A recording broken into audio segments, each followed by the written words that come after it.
Во денешното издание на регионалните вести ќе гледате. Во стабилна состојба се 7 темина повредени во вчерашната трагична автобуска несреќа во Бугарија.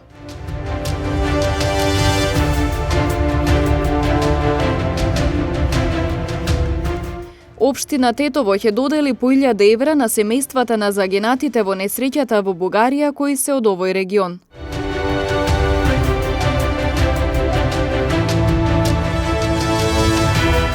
Четириесетиедногодишник побегнал при запирање на неговото возило на автопат, а при тоа се обидел и да ги прегази сообраќајните полицајци.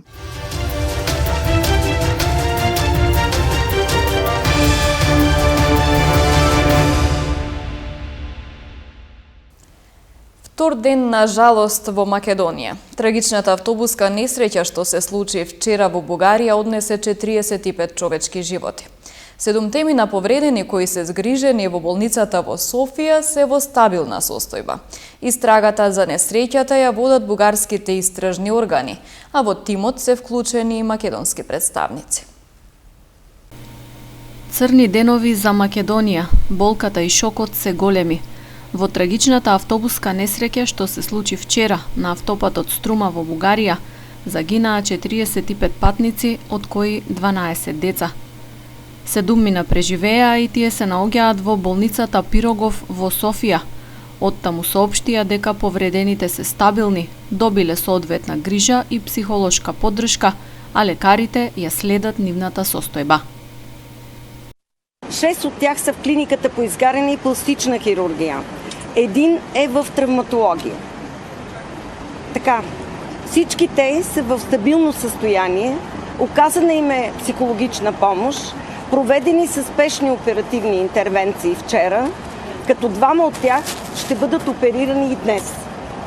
Един от тях е с дълбоко изгаряне на 2 ръце и трябва да бъде опериран. И едно момиче, което трябва да бъде оперирано от страна на дясното коляно, но тя е довършителна операция. Тези от тях, които могат, това са 2 за сега, ще бъдат най-вероятно освободени в края на седмицата или началото на другата седмица, при възможност. Това е много тежък инцидент, който сам по себе си представлява много голям стрес, така че на всички се оказва психологическа помощ. Разбира се, някои от хората, които са изгубили свои близки, са на много по-голямо напрежение подложени. Грижим се и за тях с много по-голямо внимание. Телата на жртвите од Бугарија ќе бидат пренесени во земјава откако тамошната судска медицина ќе ја заврши ДНК идентификацијата. Според најавите се очекува тоа да се случи до крајот на неделата, пошто државата ќе организира пренесување на останките во Скопје. Истрагата за страотната несреќа е во тек. Ја водат бугарските истражни органи, а испратени се и македонски представници. Многу е важно овие моменти брзо да се разменуваат податоци, информации кои што се од интерес на истрагата, тие податоци да бидат споделени со јавното обвинителство на Република Бугарија, со истражните органи, секако дека многу важно ќе биде за брзината на идентификацијата на починатите во судската медицина, асистенцијата која што ќе дадат нашите институции. Така да тие ќе помогнат во секој поглед во однос на истрагата, меѓутоа истражниот орган на Република Бугарија е тој кој што си ја води истрагата. Министерот за транспорт и врски Благој Бочварски соопшти дека е почната постапка за одземање на лиценцата за работа на превозникот Беса Транс. Според сознанијата, фирмата вршела меѓународен превоз без извод од лиценца за автобусот. Државниот инспекторат за транспорт по налог на владата ќе врши вореден инспекцијски надзор. Министерот за надворешни работи Бујар Османи информираше дека се очекува обдукцијата на телата на загинатите во автобуската несреќа да заврши до крајот на денот, а идентификацијата до крајот на неделата, пошто државата ќе организира пренесување на останките во Скопје. Јас што току се слушнав со професорите кои што се дојдени овде во Софија, Информиран сум дека се тие веќе дел од процесот, се веќе во сала, таму каде што се прават и обдукциите и се очекува дека можеби и во текот на денот таа фаза од процесот да заврши, но сепак идентификацијата на телата преку ДНА може да одземе неколку денови, што па дури и до крајот на неделата, што значи дека дури тогаш ќе може државата организирано да ги пренесе телата во Скопје.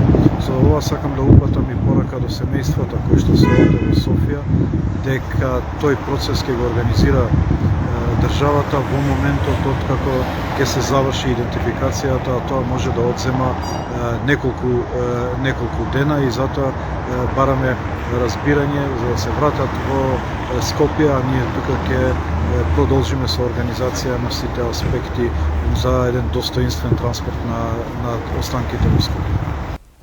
Министерот за транспорт и врски Благој Бочварски соопшти дека е започната постапка за одземање на лиценцата за работа на Беса Транс, во чиј автобус животот го загубија 45 патници. Бочварски информираше и дека опожарениот автобус не бил пријавен од страна на превозникот, односно дека немал лиценца за вршење меѓународен превоз. Ние ја проверивме целокупната документација во Министерството за транспорт и врски и увидовме дека лиценцата за компанијата е валидна и таа компанија има пријавено 4 моторни возила кои што се во нашата база на податоци и 4 возачи.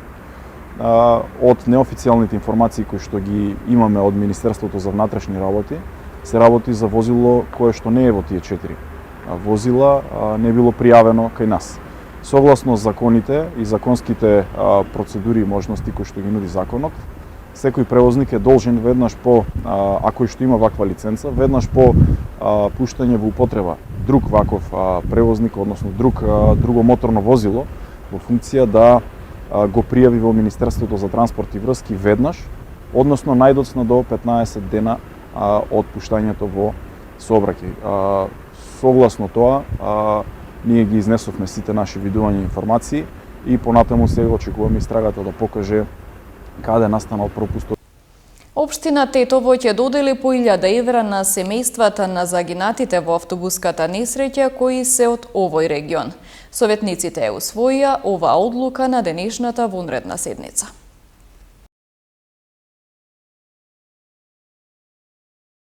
Со едноминутно молчење во знак на почит кон жртвите од трагичната сообраќајна несреќа во Бугарија и во знак на сочувство со нивните семејства, започна денешната вонредна седница на Советот на општина Тетово. Беше усвоена предлог одлуката за доделување на еднократна финансиска помош на семејствата на загинатите од Тетово во износ од 60.000 денари поединечно. Денеска се одржа вонредна седница во која сите советници заедно со градоначалникот одлучија да им поделат средства на семејствата на загинатите во несреќата во Бугарија, каде што во ова несреќа за жал го изгубија животот 46 наши сограѓани. Овие средства се наменети само за настрадените од општина Тетово и одлучивме општина донесе одлука сите активности да ги прекинува до крајот на неделата. Другото е тоа што ние одлучивме, значи вредноста на средствата е 60.000 денари. Изразуваме сочувство со фамилијата и тај Боже, овие што го помина несреќата да се лекуваат многу побрзо. Средствата за реализација на оваа одлука ќе се обезбедат од буџетот на општина Тетово за 2021 година, а ќе бидат доделени на член на потесното семејство, откако ќе биде изготвен извештај за лицата, доставен од надлежните органи. Инаку според првичните неофицијални информации, 6 од жртвите во тешката сообраќајна несреќа се од Тетово и Тетовско. 41-годишник од Тетовско Мерово се обидел да прегази полициски службеници. Пронајдена марихуана кај 2 лица. Во полицискиот билтен регистрирани се и неколку физички напади. Следуваат деталите.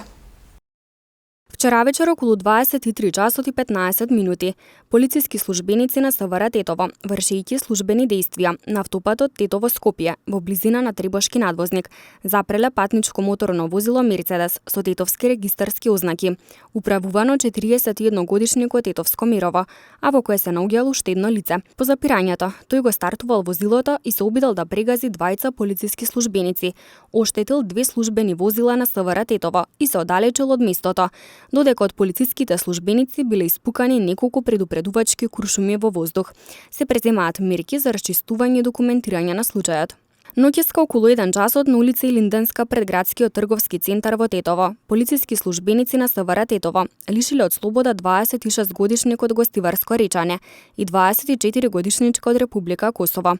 При нивен и преглед на возилото Volkswagen Golf со гостиварски регистарски ознаки со кое се превезувале, им била пронајдена марихуана. Двајцата се задржани во полициската станица Тетово за расчистување и документирање на случајот, пошто ќе им бидат изготвени соодветни поднесоци. Вчера во 18 часот и 45 минути, жител на Тетовско Горно Седларце во СВР Тетово пријавил дека 15 минути пред тоа на наплатна станица Тетово физички бил нападнат од вработениот во станицата од Тетовско селце Кеч. Според пријавеното, напаѓачот го нападнал низ отворен прозорец на возилото Ауди со тетовски ознаки, со кое нападнатиот се движал кон Гостивар. Се расчистува и документира случајот. Вчера во 16 часот и 40 минути во полициското оделение Камењане повикан е 32 годишен жител од Тетовско Камењане, кој околу 14 часот и 30 минути на излез од селото физички нападнал 74 годишникот Тетовски Пирок по претходна нивна расправија. По целосно документирање на случајот против него ќе следува соодветен поднесок. 42 годишен жител од Гостивар вчера во 19 часот во СВР Тетово пријавил дека пред училиште на улица Ленинградска во Гостивар неговиот малолетен син физички бил нападнат од друг малолетник. Се расчистува и документира случајот. Вчера пак од 9 до 14 часот на поширокото гостиварско подрачје спроведена е локална контрола за пристигнување, во која вкупно биле откриени и санкционирани 21 прекршок. Најголемиот број од прекршоците се однесувале на пристигнување на забранети места. На сите прекршители изготвени им се поднесоци и ќе се соочат со законски предвидените парични глоби, а некои со заштитна мерка временно одземање на возачките дозволи од 3 месеци до 1 година, зависно од видот на направениот прекршок. Вчера во Тетово пак покрај другите биле санкционирани 6 лица кои ги управувале возилата без положен возачки испит и исто толку кои непрописно ги паркирале нивните возила, најчесто во така наречени двојни редови, на тротоари во зона на крстосници или на обележани пешачки премини.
Почитувани гледачи, тука е крајот на вестите. Ви благодарам на вниманието со кое не следевте. Пријатно.